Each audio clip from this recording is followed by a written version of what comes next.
জলকীয়া খেতি মোৰ 5 বিঘা আছিলে হয় তৰমুজ আছিলে 10 বিঘা হয় আৰু জিকা 2 বিঘা আছিলে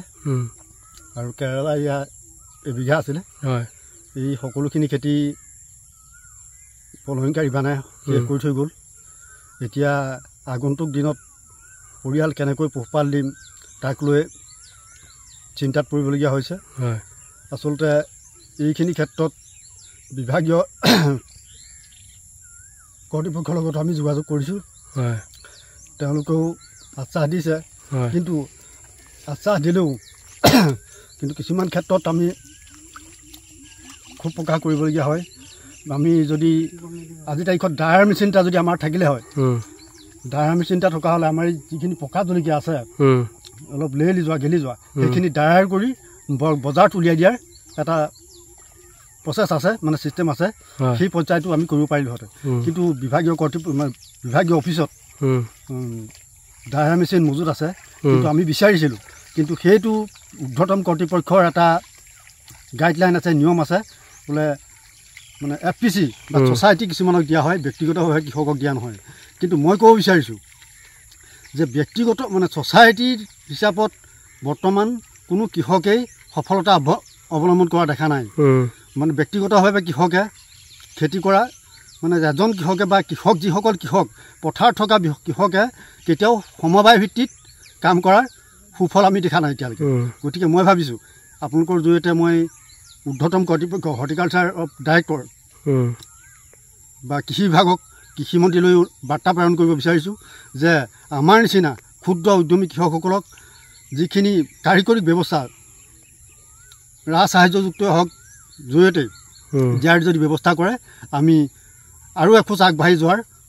পথ সুগম হ'ব বুলি আমি ভাবোঁ জলকীয়া খেতি মোৰ 5 বিঘা আছিলে হয় তৰমুজ আছিলে 10 বিঘা হয় আৰু জিকা 2 বিঘা আছিলে আৰু কেৰেলা ইয়া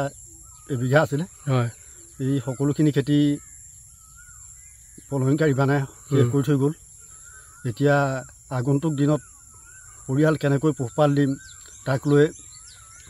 চিন্তাত পৰিবলগীয়া হৈছে হয় আচলতে এইখিনি ক্ষেত্ৰত বিভাগীয় কৰ্তৃপক্ষৰ লগত আমি যোগাযোগ কৰিছোঁ হয় তেওঁলোকেও আশ্বাস দিছে কিন্তু আশ্বাস দিলেও কিন্তু কিছুমান ক্ষেত্ৰত আমি খুব প্ৰকাশ কৰিবলগীয়া হয় আমি যদি আজি তাৰিখত ডায়াৰ মেচিন এটা যদি আমাৰ থাকিলে হয় ডায়াৰ মেচিন এটা থকা হ'লে আমাৰ যিখিনি পকা জলকীয়া আছে অলপ লেলি যোৱা গেলি যোৱা সেইখিনি ডায়াৰ কৰি বজাৰত উলিয়াই দিয়াৰ এটা প্ৰচেছ আছে মানে চিষ্টেম আছে সেই পৰ্যায়টো আমি কৰিব পাৰিলোহেঁতেন কিন্তু বিভাগীয় অফিচত ডায়াৰ মেচিন মজুত আছে কিন্তু আমি বিচাৰিছিলোঁ কিন্তু সেইটো ঊৰ্ধ্বতম কৰ্তৃপক্ষৰ এটা গাইডলাইন আছে নিয়ম আছে বোলে মানে FPC বা ছ'চাইটি কিছুমানক দিয়া হয় ব্যক্তিগতভাৱে কৃষকক দিয়া নহয় কিন্তু মই ক'ব বিচাৰিছোঁ যে ব্যক্তিগত মানে ছ'চাইটিৰ হিচাপত বৰ্তমান কোনো কৃষকেই সফলতা অৱলম্বন কৰা দেখা নাই মানে ব্যক্তিগতভাৱে কৃষকে খেতি কৰা মানে এজন কৃষকে বা কৃষক যিসকল কৃষক পথাৰত থকা কৃষকে কেতিয়াও সমবায় ভিত্তিত কাম কৰাৰ সুফল আমি দেখা নাই এতিয়ালৈকে গতিকে মই ভাবিছোঁ আপোনালোকৰ জৰিয়তে মই ঊৰ্ধ্বতম কৰ্তৃপক্ষ হৰ্টিকালচাৰ ডাইৰেক্টৰ বা কৃষি বিভাগক কৃষিমন্ত্ৰীলৈ বাৰ্তা প্ৰেৰণ কৰিব বিচাৰিছোঁ যে আমাৰ নিচিনা ক্ষুদ্ৰ উদ্যমী কৃষকসকলক যিখিনি কাৰিকৰী ব্যৱস্থা ৰাজ সাহায্যযুক্ত হওক জৰিয়তে দিয়াৰ যদি ব্যৱস্থা কৰে আমি আৰু এখোজ আগবাঢ়ি যোৱাৰ পথ সুগম হ'ব বুলি আমি ভাবোঁ